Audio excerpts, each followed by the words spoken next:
இருப்பேன்.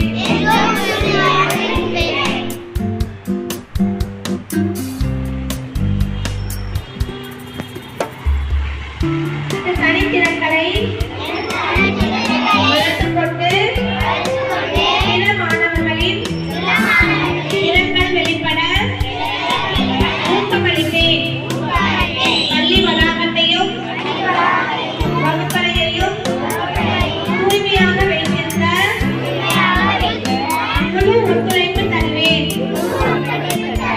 இயற்கையை பாதுகாப்பதிலும் பிறருக்கு உதவும் பண்பிலும் சிறந்து விளங்குவேன். அனைத்து மாணவர்களிடமும் அன்புடனும் சமத்துவத்துடனும் சகோதரத்துடனும் நடந்து கொள்வேன் என்று உளமாற உறுதி கூறுகிறேன்.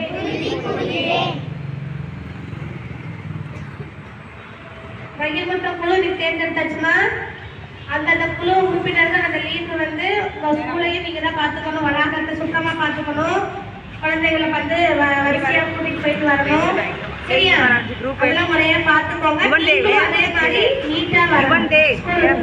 சரியா? ஓகேவா? ஆதிஃபா இங்க பாரு. மகிழ்வுற்ற குழுவின் தலைவர்கள் அனைவருக்கும் வாழ்த்துக்கள், உறுப்பினர்கள் அனைவருக்கும் பாராட்டுக்கள். நீங்க மிஸ் சொன்னதெல்லாம் கேட்டீங்க.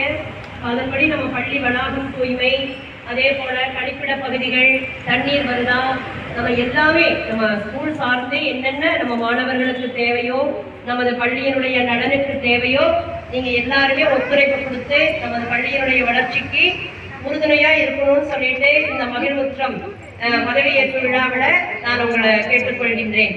சரியா? செய்வீங்களா? உறுதிமொழி எடுத்தாச்சு, அதன்படி நடப்போமா? சரி, வாழ்க வளமுடன்.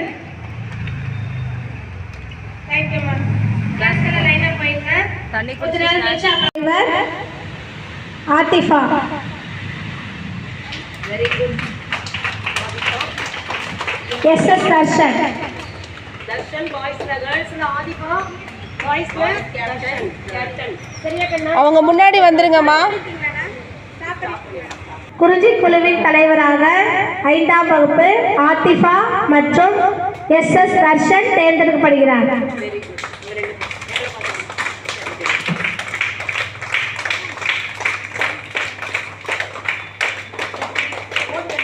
அடுத்ததாக முல்லை குழுவின் தலைவராக திவ்யஸ்ரீ அஸ்வின் தேர்ந்தெடுக்கப்படுகிறார்கள்.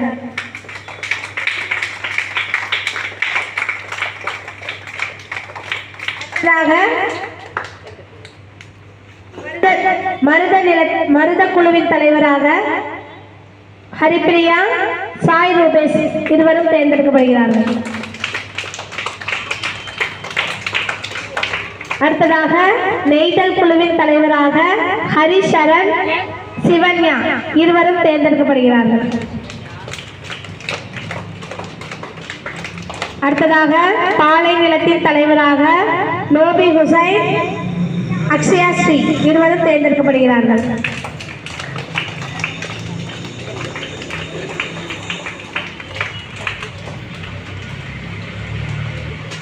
இந்த குழுவின் தலைவரும் இப்பொழுது உறுதிமொழி எடுத்துக் கொள்வார்கள்.